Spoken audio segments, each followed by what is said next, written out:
तो आज का हमारा फर्स्ट क्वेश्चन है कि a water drops is falling from a building of height 9 metre in a regular interval of time. If fourth drop starts to fall, the first drop reaches the ground. Find the position of second and third drop from the top of a building. कह रहा है इसमें कि मान लीजिए कोई building है और बिल्डिंग की हाइट ग्राउंड से कितनी है तो 9 मीटर है. ठीक है, बिल्डिंग की हाइट ग्राउंड से कितनी है तो 9 मीटर है. ओके, कह रहा है कि इस बिल्डिंग के टॉप से वाटर ड्रॉप फॉल हो रहा है. इस बिल्डिंग के टॉप से वाटर ड्रॉप फॉल हो रहा है. तो चलिए वाटर ड्रॉप फॉल कर देते हैं.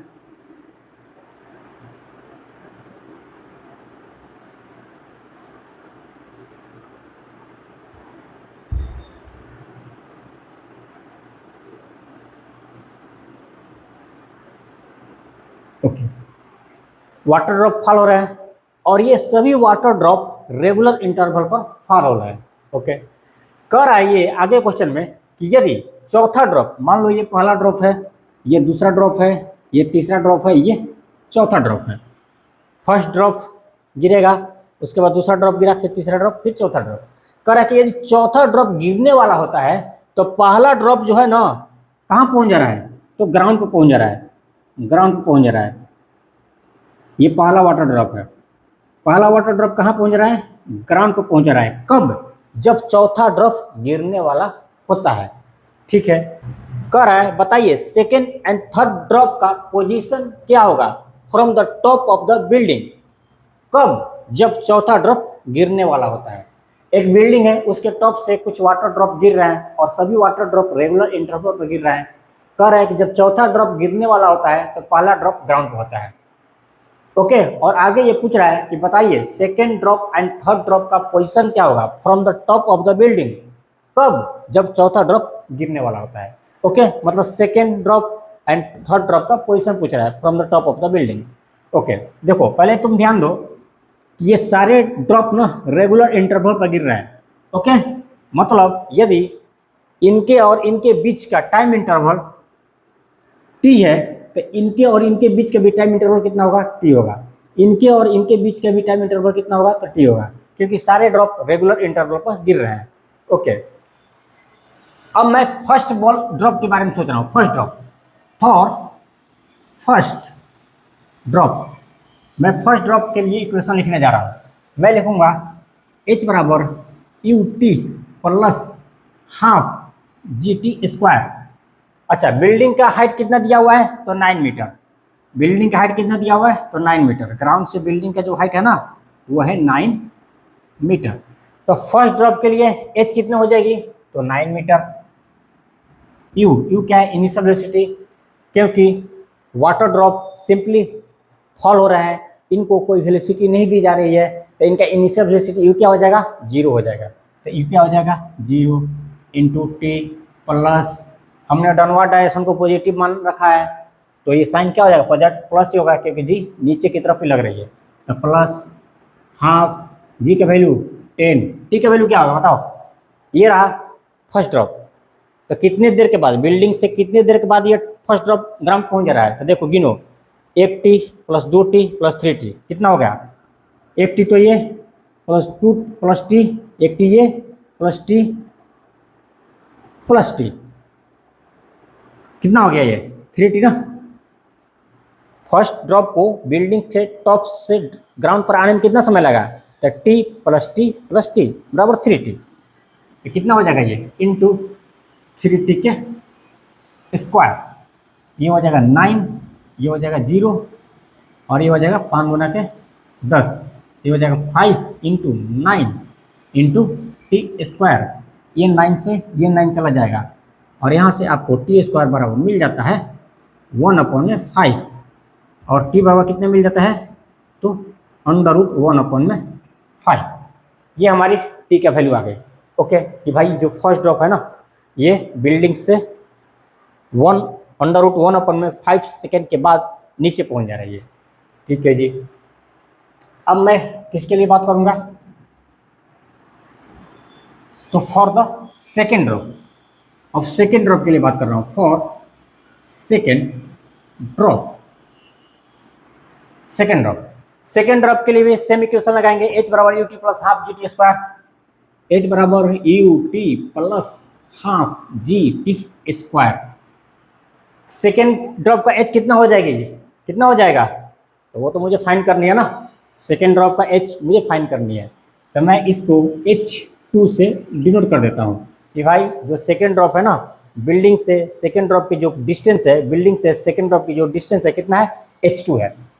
हमने मान लिया अपनी तरफ से H2 is equal to you, इसका भी यू जीरो हो जाएगा ना, क्योंकि ड्रॉप सिंपली फॉल हो रही है, इनका भी U zero into T plus half जी का वैल्यू 10 इंटू टी का वैल्यू, सेकेंड ड्रॉप के लिए टी का वैल्यू क्या होगा, तो देखो टी ए और T A, T plus T, second drop है कितने देर के बाद बिल्डिंग से यहाँ पहुँच जा रही है, तो टी प्लस टी, ओके, तो कितना हो जाएगा, T plus T 2t, 2t के स्क्वायर, ये हो जाएगा 5 में 10 ये कट जाएगा ना, ये हो जाएगा 5 into 4 into T square, 5 into 4 20 हो गया ना, इसको कर देते हैं 20, टी का वैल्यू तो पता है ना मुझे को, देखिए ये आया टी का वैल्यू कितना, √1/5, यहाँ पर लिखते हैं टी की जगह पर, अच्छा √1/5 लिखना है ना,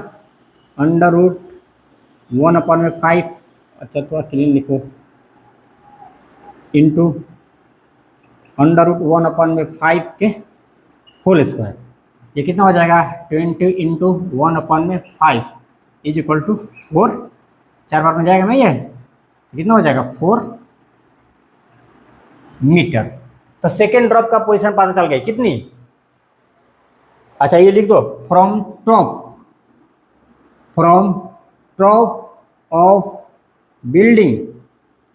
बिल्डिंग के टॉप से सेकेंड ड्रॉप की पोजीशन क्या है, तो 4 मीटर, और यदि ग्राउंड से पूछ देवे तो क्या करना है, 9 में से 4 को हटा देना है, ग्राउंड से भी पोजीशन पता चल जाएगी, ओके भैया पूरा 9 है और ये 4 है, तो 9 में से 4 घटा दोगे तो ग्राउंड से भी सेकेंड ड्रॉप का पोजीशन पता चल जाएगी। तो क्वेश्चन में पूछ रहा है बिल्डिंग से, तो हमने बिल्डिंग से निकाल दिया, कितना होगा 4 मीटर, इसका थोड़ा आप स्क्रीनशॉट ले लीजिए। चलिए अब निकालते हैं थर्ड ड्रॉप के लिए, फॉर थर्ड ड्रॉप का पोजीशन फाइंड करते हैं, ये रहा थर्ड ड्रॉप, इसके लिए भी वही इक्वेशन लिखेंगे, क्या है, h बराबर U T plus half G T square,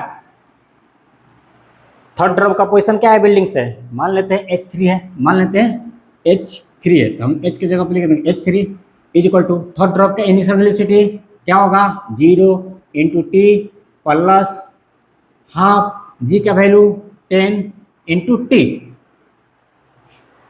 कितना होगा, थर्ड ड्रॉप जो है बिल्डिंग से कितनी देर के बाद यहाँ पहुँच जा रही है, तो टी टाइम के बाद, देखो टी टाइम के बाद तो क्या लिख देंगे, टी के स्क्वायर, ये हो जाएगा, ये तो 0 हो जाएगा ना, और ये 2 बार में 5 बार में चला जाएगा, ये 5 बार में चला जाएगा ना, तो कितना हो जाएगा 5t स्क्वायर, यहाँ से देखिए 5t का वैल्यू, ये हमने निकाला हुआ टी का वैल्यू कितना है, √1/5, लिखिए टी की जगह पर √1/5, इसका स्क्वायर कर दीजिए, तो कितना हो जाएगा 5 इंटू 1/5 हो जाएगा ना जी।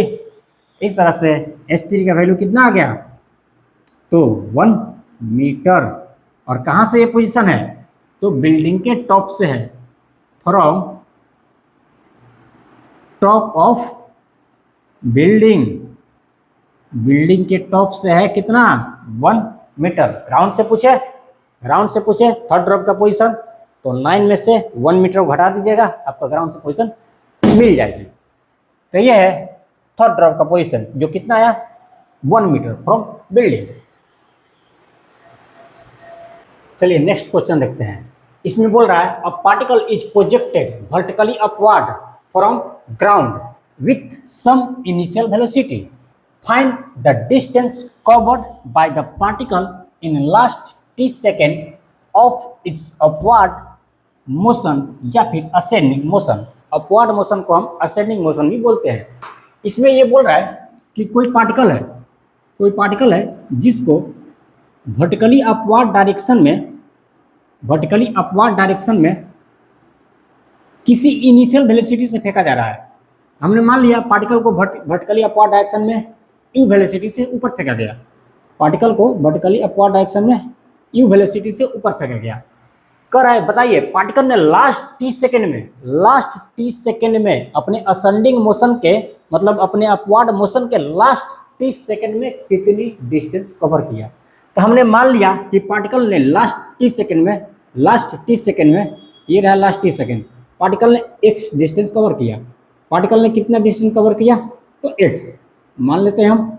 अच्छा, लास्ट 30 सेकेंड में पार्टिकल ने कितना डिस्टेंस कवर किया, तो x डिस्टेंस कवर किया। तो ये वाला जो हाइट होगा ना, ये वाला पोजीशन होगा पार्टिकल का, ये क्या होगा, मैक्सिमम हाइट होगा। ये क्या होगा, मैक्सिमम हाइट होगा ना। ये पार्टिकल क्या होगा, टॉप मोस्ट पोजीशन होगा, मतलब पार्टिकल इसके ऊपर नहीं जाएगा, इसके बाद पार्टिकल रिटर्न होके नीचे आने लगेगा। तो ये पॉइंट जो होगा ना, ये पोजीशन पार्टिकल का टॉप मोस्ट पोजीशन होगा। ठीक है, ओके। तो यही पूछ रहा है आपसे कि पार्टिकल लास्ट 30 सेकेंड में कितना डिस्टेंस ट्रेवल किया। तो हमने मान लिया कि पार्टिकल ने लास्ट 30 सेकेंड में x डिस्टेंस कवर किया। हमको इस x का वैल्यू फाइंड करनी है। चलिए कैसे फाइंड होगा ये देखो। आप जानते हो जब हमने आपको मोशन अंडर ग्रेविटी का कंसेप्चुअल लेक्चर कराया था, तो वहाँ पर हमने बताया था कि यहाँ पर मान लो कोई पार्टिकल है जिसको हमने यू वेलोसिटी से ऊपर फेंका है। ओके, हम कुछ यहाँ पर पॉइंट एज्यूम कर रहे हैं, मान लो 3 पॉइंट, 1 2 2 3। इस पॉइंट फर्स्ट पर हमने बताया था वहाँ पर कि इस पॉइंट फर्स्ट पर पार्टिकल जिस वेलोसिटी से ऊपर जाएगी ना, इस पॉइंट फर्स्ट पर पार्टिकल उसी वेलोसिटी से ऊपर से नीचे भी आएगी। इस पॉइंट सेकंड पर जिस वेलोसिटी से पार्टिकल ऊपर जाएगी ना, उसी वेलोसिटी से इस पॉइंट सेकंड पर पार्टिकल ऊपर से नीचे भी आएगी। इस पॉइंट थर्ड पर पार्टिकल जिस वेलोसिटी से ऊपर जाएगी ना, उसी वेलोसिटी से पार्टिकल इस पॉइंट थर्ड से नीचे भी आएगी। मतलब आप इसके पाथ पर कोई भी पॉइंट एज्यूम कर लीजिए, पार्टिकल जिस वेलोसिटी से उस पॉइंट पर ऊपर जाती है, उसी वेलोसिटी से उस पॉइंट पर नीचे भी आती है। फर्स्ट बात। सेकेंड बात कि पार्टिकल यदि अपवार्ड मोशन के दौरान, मान लो अपवार्ड मोशन के दौरान यदि यहाँ से यहाँ तक जाने में मान लो पार्टिकल टी टाइम में x डिस्टेंस कवर करता है। अपवार्ड मोशन के दौरान पार्टिकल 1 से 2 तक पहुंचने में टी टाइम में x डिस्टेंस कवर करता है। तो डाउनवर्ड मोशन के दौरान भी पार्टिकल 2 से 1 तक आने में टी टाइम में x डिस्टेंस ही कवर करेगा। ठीक है, यदि पार्टिकल अपवर्ड मोशन में यहां से यहां तक पहुंचने में टी टाइम लेता है और x डिस्टेंस कवर करता है, तो डाउनवर्ड मोशन में भी पार्टिकल यहां से यहां पहुंचने में टी टाइम में x डिस्टेंस ही कवर करेगा। ठीक है, मतलब पार्टिकल के द्वारा जो डिस्टेंस कवर होगा in equal interval of time during upward motion and downward motion will be same. Okay, इतनी बात कॉन्सेप्ट क्लियर हो गई। तो देखो यहां पर कह रहा है लास्ट 30 सेकंड में पार्टिकल ने x डिस्टेंस कवर किया। तो मतलब अपवर्ड मोशन के दौरान पार्टिकल यहां से कहां पहुंच गया, यहां पहुंच गया। तो अब सोचते हैं, अब यहां से तो ये टॉप मोस्ट पोजीशन है ना, इसके ऊपर तो जाएगा नहीं, तो पार्टिकल यहां से क्या करेगा, रिटर्न आएगा। तो रिटर्न करते समय भी पार्टिकल टी टाइम में यहां से यहां पहुंच जाएगा। रिटर्न करते समय भी यहाँ रिटर्न में भी पार्टिकल यहां से यहां तक x डिस्टेंस जो कवर करेगा कितना टाइम में करेगा, टी टाइम में कवर करेगा। ठीक है, ये वाला कंसेप्ट। तो हम क्या करेंगे, रिटर्निंग वाले क्या ही वैल्यू निकाल लेते हैं कि भैया रिटर्न करते समय पार्टिकल टी टाइम में कितना डिस्टेंस कवर करती है। ओके, तो यदि वो आप निकाल लीजिएगा ना, तो अपवर्ड मोशन का भी वही होगा। अपवर्ड मोशन में भी लास्ट 30 सेकंड में x डिस्टेंस जो कवर करेगा ना, वही उसका आंसर होगा। कौन, जो डाउनवर्ड मोशन में फर्स्ट 30 सेकंड में होगा। ठीक है, तो हम निकाल लेते हैं distance cover by the particle during downward motion in first 30 second. Distance covered bye particle during downward motion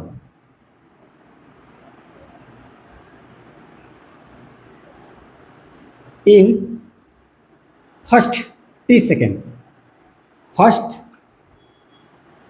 T second. देखो डाउनवर्ड मोशन का first t second upward motion का लास्ट टी सेकेंड के बराबर है, और दोनों के दौरान किया गया डिस्टेंस टेबल कितना होगा, तो x होगा। इस x का वैल्यू निकालते हैं, तो हम जानते हैं h बराबर होता है you T plus half G T square. हम इस इक्वेशन का वैल्यू पुट करने के लिए अपवर्ड मोशन सोचेंगे, टॉप से डाउनवर्ड, सॉरी अपवर्ड मोशन नहीं, डाउनवर्ड मोशन के बारे में सोचेंगे। टॉप से पार्टिकल नीचे आ रहा है तब से सोचेंगे, टॉप से पार्टिकल नीचे आ रहा है तब से हम सोचेंगे। तो चलो h कितना हो जाएगा, h कितना हो जाएगा h कितना हो जाएगा, x is equal to u. U क्या होगा, देखो पार्टिकल नीचे से ऊपर जा रहा है, नीचे से ऊपर जा रहा है, यहाँ पर पहुंचा टॉप पर, टॉप पर क्या होगा, पार्टिकल का मैक्सिमम हाइट होगा ना। तो टॉप से पार्टिकल नीचे आएगा, तो जब टॉप से पार्टिकल नीचे आएगा तो उनका इनिशियल वेलोसिटी क्या होगी, तो जीरो होगी ना, यस जीरो होगी। यू क्या हो जाएगा, zero into T plus half, यहाँ पर साइन प्लस का साइन प्लस ही होगा क्योंकि हम टॉप से मोशन सोच रहे हैं। तो टॉप से पार्टिकल नीचे जा रहा है ना, तो डाउनवर्ड मोशन और डाउनवर्ड डायरेक्शन को हमने पॉजिटिव मान लिया। तो चलो ये पॉजिटिव ही होगा क्योंकि जी पॉजिटिव होगा। यहाँ पर जी का वैल्यू क्या होगा 10। अच्छा जी को जी ही रहने देते हैं, चलो जी को जी ही रहने देते हैं, into T square.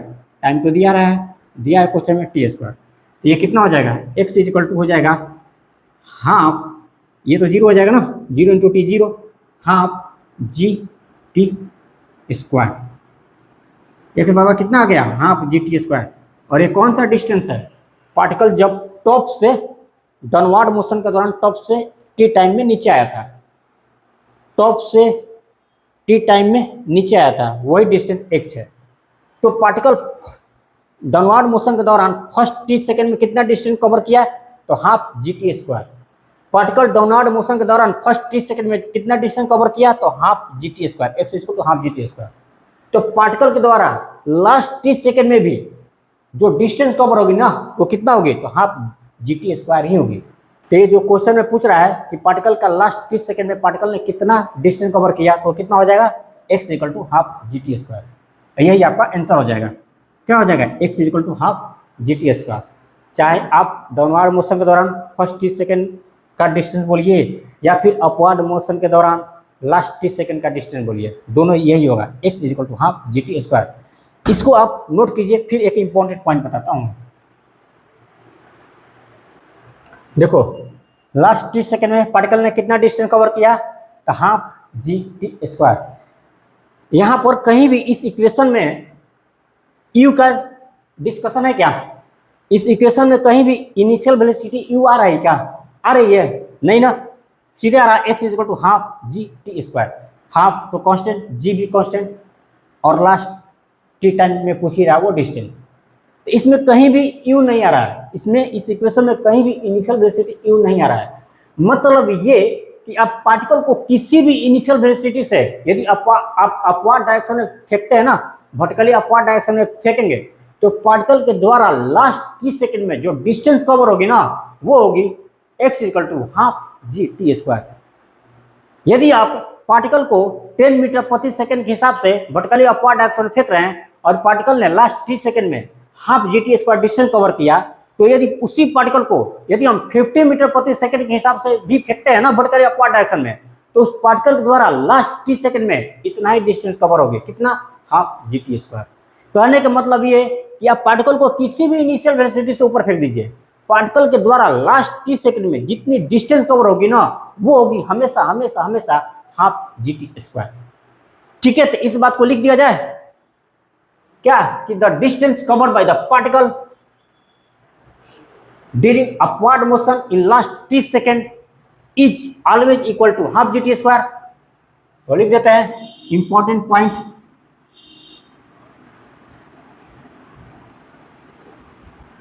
The distance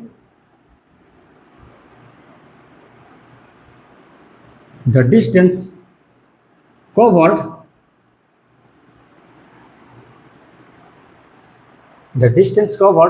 by the particle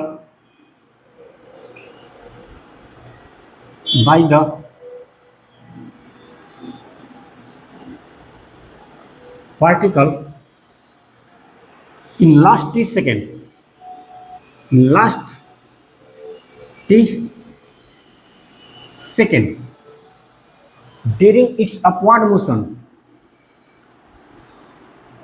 during its upward motion is always equal to, is always equal to half gt square, and it is not depend upon, and it is not depends upon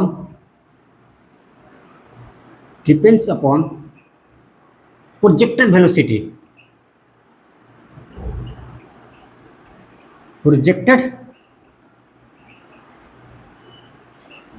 velocity. तो इसको आप note कीजिए। फिर एक important point और बता रहा हूं मैं। चलिए नेक्स्ट इंपॉर्टेंट पॉइंट क्या? नेक्स्ट इंपॉर्टेंट पॉइंट हमने बताया आपको कि यदि अपवार्ड मोशन के दौरान पार्टिकल टी सेकेंड में लास्ट टी सेकेंड में एक्स डिस्टेंस कवर करता है, तो पार्टिकल डाउनवर्ड मोशन के दौरान फर्स्ट टी सेकेंड में भी एक्स डिस्टेंस ही कवर करेगा।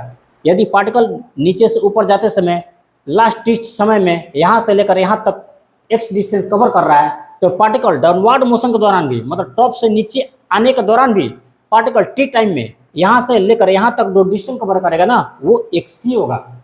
ठीक है, इस बात को भी लिख देते हैं कि the distance cover by the particle during upward motion in last t second is always equal to the distance cover by the particle during downward motion in first t second. इस बात को लिख दिया। If a particle, if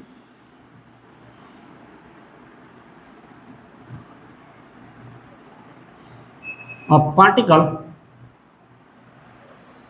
is projected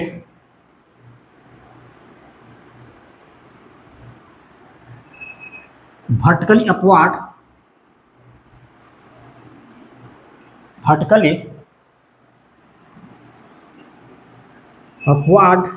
direction with any initial velocity, with any initial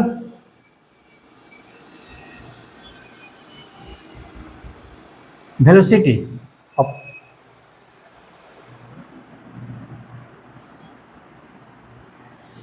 then the distance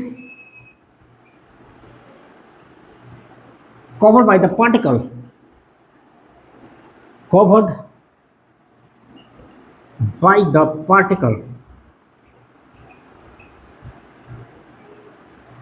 during last t second, in last t second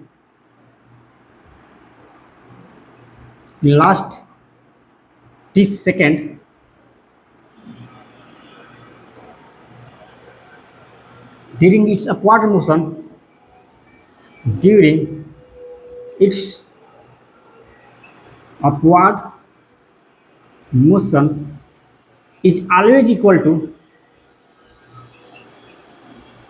is always equal to the distance covered by the particle, distance covered by the particle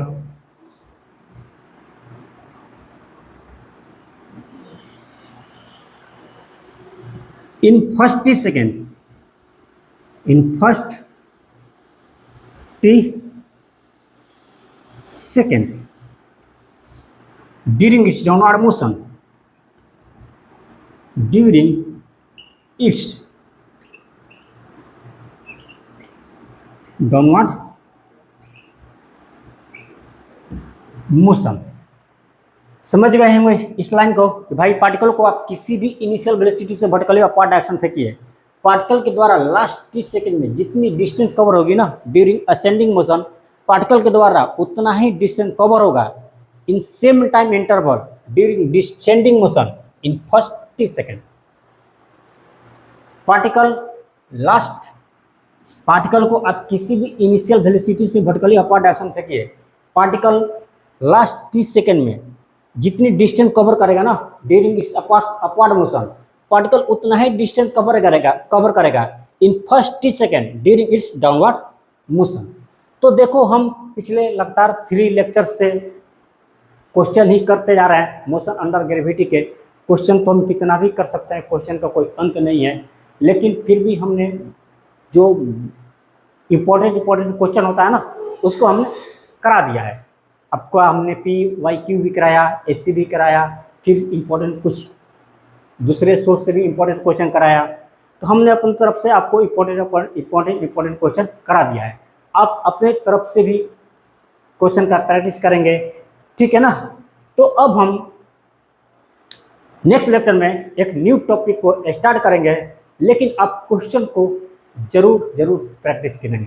आप जो question को जरूर ही practice करेंगे। देखो question से भागिए नहीं, question को enjoy कीजिए। ये क्वेश्चन ही है जो आपको कंसेप्ट को रिफ्रेश कराता है, कंसेप्ट को रिकॉल कराता है, कंसेप्ट को मेमोराइज कराता है, आपके फॉर्मूले को मेमोराइज कराता है। आप क्वेश्चन से भागिए नहीं। आप क्वेश्चन से भाग रहे हो ना तो एक्चुअली तुम क्वेश्चन से नहीं भाग रहे हो। यदि तुम क्वेश्चन से भाग रहे हो ना तो तुम क्वेश्चन से नहीं भाग रहे हो, तुम 2 चीज़ से भाग रहे हो। कौन? एक तो ये तुम परिश्रम नहीं करना चाहते हो, उनसे भाग रहे हो। दूसरा, एक तुम दिमाग नहीं चलाना चाहते हो। तो तुम 2 चीज़ से भाग रहे हो, एक परिश्रम करने से भाग रहे हो और एक दिमाग चलाने से भाग रहे हो। क्योंकि क्वेश्चन बनाने के लिए परिश्रम भी करना पड़ेगा और दिमाग भी चलाना पड़ेगा। जिस दिन तुमने परिश्रम करना स्टार्ट कर दिए, जिस दिन तुमने दिमाग चलाना स्टार्ट कर दिए, तुम्हारा क्वेश्चन भी बनना स्टार्ट हो जाएगा। यदि दोनों में से किसी में भी कमी हो जाएगा ना, परिश्रम कर रहे हैं दिमाग नहीं चला रहा है तो क्वेश्चन नहीं बनेगा, दिमाग चला रहे हैं परिश्रम नहीं कर रहे तो भी क्वेश्चन नहीं बनेगा। आपको क्वेश्चन सॉल्व करनी है ना, चाहे वो IT का क्वेश्चन हो, JEE का क्वेश्चन, नीट का क्वेश्चन हो, किसी भी कंपटीशन का क्वेश्चन हो, नो मैटर, ये मैटर ही नहीं रखता है। यदि आप परिश्रम करते हो, अपने दिमाग चलाते हो तो आपसे वो क्वेश्चन सॉल्व होंगे, आपको वो चीज़ें समझ में आएंगी। आप यदि आप बोलते हो ना मुझे ये चीज़ समझ में नहीं आती है, तो दो चीज़ वहाँ पर कमी हो रही है। एक या तो आप परिश्रम नहीं कर रहे हो, दूसरा ना तो दिमाग चला रहे हो। यदि दिमाग चला रहे हो तो परिश्रम नहीं कर रहे हो, और परिश्रम कर रहे हो तो दिमाग नहीं चला रहे हो। सर चलता ही नहीं है, चलेगा, आपने उसको चलाया ही नहीं। बहुत प्रयास किए सर, प्रयास ही तो नहीं किए ना, वो तो दिखावा किए, सही से प्रयास ही नहीं किए। सही से प्रयास करेंगे तो वो चलेगा ही चलेगा। अब चलने का मतलब ये नहीं कि आज से हमने स्टार्ट किया और कल ही आइंस्टीन। चलने का मतलब तो ये भी नहीं होता ना कि आज से स्टार्ट किया कल ही हम आइंस्टीन बन गए। तो सर आइंस्टीन बनना भी नहीं है, तेज तो बनना है ना। आइंस्टीन का मतलब क्या? तेज। आइंस्टीन का मतलब क्या? लेबोरियस। तो बोल दो तेज भी नहीं बनना है, बोल दो लेबोरियस भी नहीं बनना है।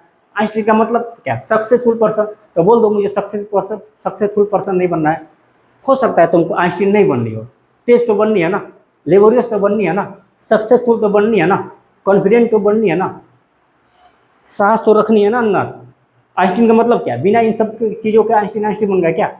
वो भी लेबोरियस थे, वो भी इंटेलिजेंट थे, क्योंकि वो परिश्रम करते थे, वो दिमाग चलाते थे, इसलिए वो इंटेलिजेंट थे। आप इंटेलिजेंट नहीं हो क्योंकि आप परिश्रम नहीं करते हो, आप दिमाग नहीं चलाते हो, तो सीधे बोलते मुझे आइंस्टीन नहीं बनने। अरे आइंस्टीन का मतलब वो क्या थे? छोड़ो, आइंस्टीन का जो रियल मतलब है ना, तो वो तेज है, वो लेबोरियस है, वो सक्सेसफुल है। अब तुमको भी नहीं बनना है लेबोरियस, तुमको भी नहीं बनना है तेज, तुमको भी नहीं बनना है सक्सेसफुल, तो ठीक है, तुमको आइंस्टीन नहीं बनना है। किसी भी बड़े व्यक्ति का एग्जाम्पल लेने का मतलब ये नहीं कि मुझे उनके जैसा बनना है, मुझे उनके कॉपी करनी है। एक्चुअली किसी भी बड़े व्यक्ति का एग्जाम्पल लेने का मतलब ये नहीं कि मुझे उनकी कॉपी करनी है। वो इतने बड़े साइंटिस्ट है तो हम भी इतने बड़े साइंटिस्ट बन जाए, वो तो समय बताएगा आप क्या बनोगे। लेकिन अभी का जो काम है वो तो मुझे करना पड़ेगा ना, परिश्रम मुझे करना पड़ेगा, दिमाग मुझे चलाना पड़ेगा। और जो दिमाग चलाता है, जो परिश्रम करते हैं वही तेज है, तो आपको तो तेज बनना पड़ेगा। किसी भी बड़े व्यक्ति का एग्जाम्पल लेने का मतलब, किसी भी बड़े व्यक्ति से सीखने का मतलब ये नहीं कि मुझे उनका कॉपी करनी है। सीखने के तुम भगवान से भी सीख सकते हो, भगवान से भी सीख सकते हो। तो भगवान से सीखने का मतलब ये थोड़ी ना कि मैं स्वयं भगवान बनना चाहता हूँ, नहीं, ऐसा कुछ नहीं है। बस मैं उनसे सीख रहा हूँ, उनको कॉपी नहीं कर रहा हूँ, उनसे सीख रहा हूँ। अब सीखने को किसी से भी सीख सकते हो, चाहे वो आइंस्टीन हो। आइंस्टीन, यदि तुम फिजिक्स का स्टूडेंट हो तो तुमको आइंस्टीन लग रहे होगे कि ये तो भगवान है भाई फिजिक्स का। तो ऐसा ऐसा भगवान है फिजिक्स का नहीं है छोड़ो। बस उनके बारे में मुझे इतना ही सोचना है कि वो भाई बहुत ही लेबोरियस पर्सन थे, जीनियस थे, क्योंकि वो लेबोरियस थे। जीनियस थे क्योंकि वो लेबर से अपना हृदय नहीं चुराते थे, अपना शरीर नहीं चुराते थे लेबर करने से। वो जीनियस थे क्योंकि वो दिमाग चलाना जानते थे। वो जीनियस थे क्योंकि वो क्रिएटिव थे। वो जीनियस थे क्योंकि वो हार नहीं मानते थे। वो जीनियस थे क्योंकि असफल हो जाते थे लेकिन हार मानने को तैयार नहीं थे, हार जाते थे हार मानने को तैयार नहीं थे, इसीलिए वो जीनियस थे। क्या लगता था आपको, आइंस्टीन आइंस्टीन कभी गलत नहीं करते थे? आइंस्टीन जिसमें भी हाथ लगा दिया बस बस एक ही बार में सफलता मिल गई उनको। आइंस्टीन ने भी मिस्टेक करते थे, आइंस्टीन आइंस्टीन भी मिस्टेक करते थे। जब वो भी स्टडी करते थे वो भी मिस्टेक करते थे, जब वो भी रिसर्च करते थे वो भी मिस्टेक करते थे। लेकिन मिस्टेक करके वो हार नहीं जाते थे, वो लगातार करते रहते थे। और एक दिन मिस्टेक करते करते सीखते सीखते प्रयास करते करते आइंस्टीन बन गए। आज पता है ना आइंस्टीन के स्कूल के दिनों में फेल कर जाया करते थे। तो यदि आइंस्टीन तेज थे तो स्कूल के दिनों में फेल क्यों कर जाते थे, बताओ मुझे। ठीक है, आइंस्टीन तेज थे तो स्कूल के दिनों में फेल क्यों कर जाते थे? है आंसर, तेज थे तो फेल क्यों? अब फेल हो गए तो तेज कैसा? वो उस समय इसलिए फेल हुए थे कि वो उस समय लेबोरियस नहीं थे। वो उस समय इसलिए फेल हुए थे कि उस समय वो अपना दिमाग नहीं चलाते थे। और बाद में इसलिए वो सक्सेस हो गए, बाद में इसलिए वो टॉप किए क्योंकि वो लेबोरियस हो गए थे, क्योंकि वो दिमाग चलाने लगे थे, क्योंकि वो दिलचस्पी लेने लगे थे अपने फिजिक्स के विषय में। तो आप भी अपने पढ़ाई में, अपने फिजिक्स में, अपने केमिस्ट्री में, अपने मैथ में, अपने बायोलॉजी में आप भी इंटरेस्ट लीजिए। आप भी बड़े व्यक्ति बन जाएगा, बड़े व्यक्ति मतलब सफल व्यक्ति आप भी बन जाइएगा। इंटरेस्ट तो लो, दिमाग तो चलाओ, लेबर तो करो। तो पहली हार मान जानते हैं, अरे यार वो तो बहुत बड़ी व्यक्ति है। व्यक्ति बड़ा नहीं होता, उसके कर्म बड़े होते हैं। व्यक्ति बड़ा नहीं होता, यदि व्यक्ति बड़ा होता ना तो हमारी हाइट 5 फुट 5.5 फुट है तो वो होता 10.5 फुट का, फिर वो व्यक्ति नहीं जिराफ होता ना। तो व्यक्ति बड़ा नहीं होता, बड़ी होती है उनके कर्म, बड़े होते हैं उनके कर्म।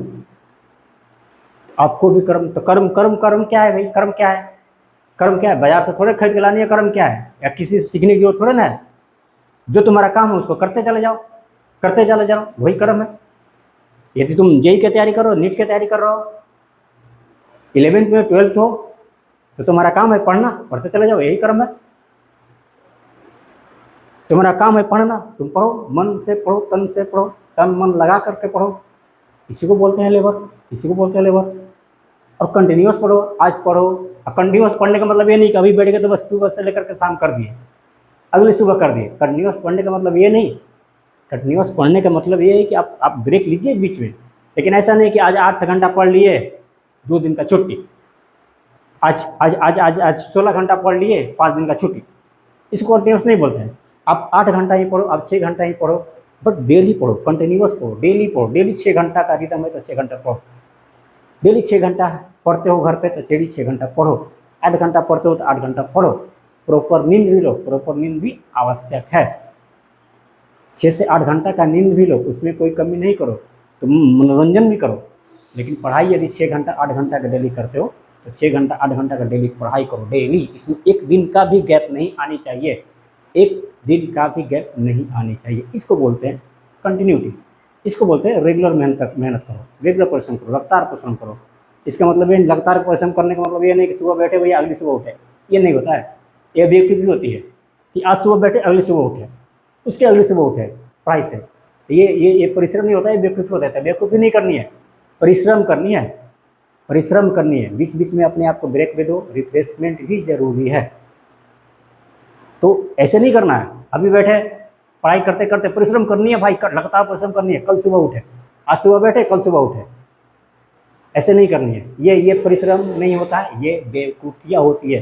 तो बेवकूफ़ बनोगे तो अब बेवकूफ़ का क्या ही करें, बेवकूफ़ी ठोकर खाते हैं, समझदार ठोकर नहीं खाते हैं। तो बेवकूफ़ियाँ नहीं करनी है, बेवकूफ़ियाँ में भी असफलता ही मिलती है। परिश्रम करनी है, परिश्रम करनी है, समझदारी से परिश्रम करनी है। आपका हर काम समझदारी भरा होना चाहिए, बेवकूफ़ी भरा नहीं। समझदारी क्या है? तो यदि भाई 6 घंटा डेली पढ़ते तो 6 घंटा डेली पढ़ेंगे, एक दिन का भी गैप नहीं लाएंगे। 8 घंटा डेली पढ़ते तो 8 घंटा पढ़ेंगे, एक दिन का भी गैप नहीं लाएंगे, कंटिन्यूअस पढ़ेंगे टिल जब तक मैं जिस चीज़ का प्रिपरेशन कर रहा हूँ उस चीज़ में मुझे सफलता नहीं मिल जाती है। यदि मैं जेई की तैयारी कर रहा हूँ तो जेई में जब तक मैं सेलेक्ट नहीं हो जाता हूँ, यदि मैं नीट की तैयारी कर रहा हूँ तो नीट में जब तक मैं सेलेक्ट नहीं करता हूँ तब तक हमारी परिश्रम जारी रहेगी। ठीक है जी, तो आप क्वेश्चन का प्रैक्टिस करते रहिए। मिलेंगे हम नेक्स्ट लेक्चर में with a new topic. Wish you all the best.